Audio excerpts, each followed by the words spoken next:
So who am I? I think of myself as an explorer. This is a picture that I took when I was in Croatia a couple of years ago. I love traveling, but I also like exploring ideas. I like exploring new hobbies. I love trying things. I'm an explorer. I'm also an idealist. I see the good in people and I see the good in situations. And I strive for that and I expect it out of life. I expect it out of my students and the people that I work with. And generally, I'm not disappointed. And so I am an idealist. I'm also a little bit of a perfectionist. I love doing things and redoing them and trying them again until I get them right, or until I improve at least. That doesn't mean that I give up if I feel like I'm not perfect, but it does mean that I like to keep trying. And I'm a teacher. That's really part of my core identity at this point. I've been teaching for 9 years, well, 8 years. This will be my 9th year, and I love it to the point where it's part of who I am. And being an explorer and an idealist and a perfectionist, those things show up in my teaching, I think. And so you'll be able to see that a little bit as we go. These are just a few of my hobbies. I don't have pictures for all of them. I haven't taken pictures of myself playing pickleball or reading or writing. And those are things that I love to do, but I also enjoy hiking. The taller the mountain, the better. I like to paint. I'm really into watercolors right now. My students find that funny when they find out I actually enjoy visual arts because sometimes I draw pictures in my classroom on the whiteboard and they're just kind of silly and pretty bad often. But I actually do really enjoy art. I love watching movies and shows, and often I like really weird old movies or obscure movies, classic movies. I love things that I can talk about later. I'm kind of a nerd that way. That's a picture of my dog. She also is a fan of hiking and watching movies with me, and that's where she watches movies, is at the end of the couch. In this class, you're going to learn to read, write, and think.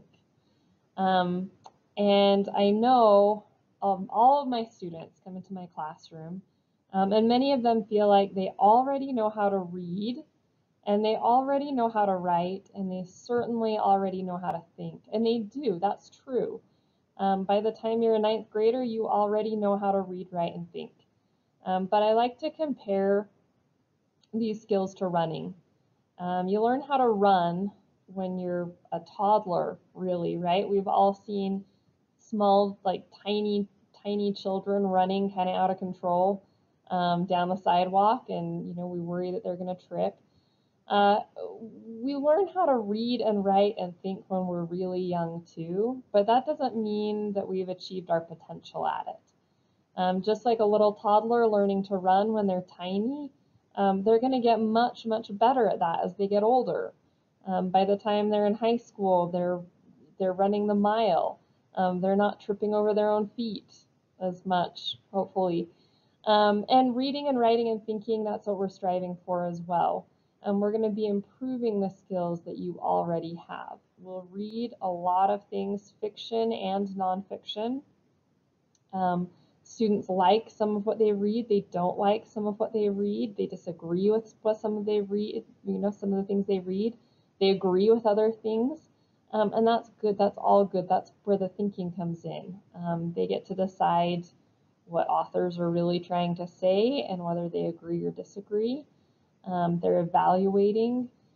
They're synthesizing a lot of information. So it's reading at a completely different level. The same with writing. My students always come to me knowing how to write, and some of them are really good at it already, and I'm always impressed by that. But in this class, hopefully you will get even better. You'll become better at a sentence level. The basics of writing will improve. Your organization will improve. You'll become clearer at communicating your ideas. And that's important because it'll help people take you seriously as you go throughout life. If you can write well, it's a kind of a superpower to have. So we're going to work on that. And then, of course, again, with thinking, in order to read well and write well, you have to think about things pretty hard. And I love that because that's a skill that you're going to use no matter whether you read Shakespeare ever again in your life, no matter whether you write an essay ever again in your life.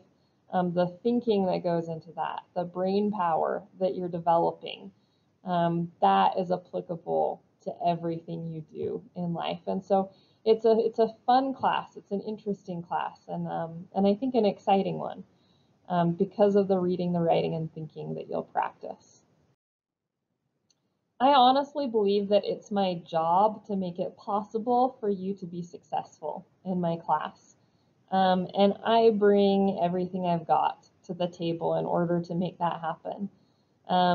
I'm always working on new skills. I'm always working on, finding the latest resources and the best information so that I can be a good teacher and so that I can help you succeed, because that's what a good teacher does. So I strive for that. I work hard to make that happen. I'm always working on it. I expect that you bring a few things to the table as well, though. A willingness to participate is the first one. Kids are amazed if they do what everybody else is doing in class. It's amazing how easy they find it to succeed. A willingness to put forth effort, too. Sometimes it's easy to get overwhelmed in classes. Sometimes English isn't students' favorite class. Sometimes it is, sometimes it's not. Sometimes students have had bad experiences with reading or writing and have become discouraged. But all I ask is that you put forth genuine effort, and then I'll make up the difference that way, and I will help you succeed. I'm absolutely committed to doing that. Okay, on a little bit less of a lofty level, you're also going to need a charged laptop. It's really hard to participate and put forth effort if you don't have the tools to do that, practically speaking. And that's for students, that's their laptop. They need to have it charged. They need to actually bring it and be ready to use it in class. We're leaning more and more on technology in education. And that's a privilege that we get to have so many amazing tools. But it's also a responsibility to make sure that they're ready to be used. And you also need a personal reading book.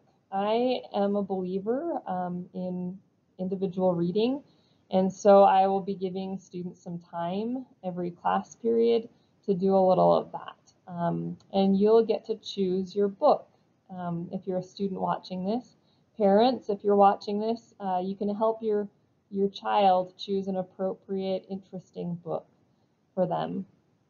I don't care about the genre or the topic or the length or even the level, but I would encourage you as parents to help your kids pick books that will stretch them a little bit or at least won't feel dumbed down.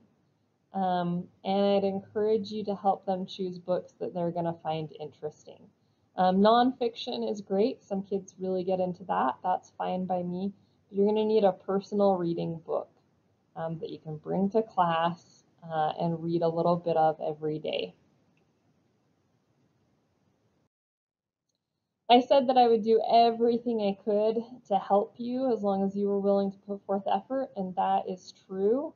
I've spent hours after school before helping a handful of students or even just one student to make sure that they could succeed. And I'm certainly willing to do that with all of my students this year as well, just as I have in the past. I do ask that you reach out to me and let me know if there's a problem or a need. The best way to do that, the way that I can respond to best is through email. And so if you send me an email at kspratt@dsdmail.net, I will get back to you within 24 hours of the last business day when you sent that. I typically don't work over the weekend. Sometimes I do, but I try not to. And I often don't see emails in the evenings. So if you send something to me Friday night at 5 o'clock, I probably won't respond to it until Monday, but I will respond within 24 hours of that most recent business day. I think I might have said that wrong earlier. The most recent business day. Same with holidays. If you send me something over a school holiday, I probably won't get to it until we come back after the break. But I do get back. If you don't hear back from me, within 24 hours of the most recent business day, send me another email. Sometimes things get lost, but I'm usually pretty good about that. I can schedule times to meet with students after school or before school. I'm happy to do that. I'm happy to set up alternate assessments. I'm happy to work on whatever needs to happen in order for you to be successful if you're a student, in order for your child to be successful if you're a parent.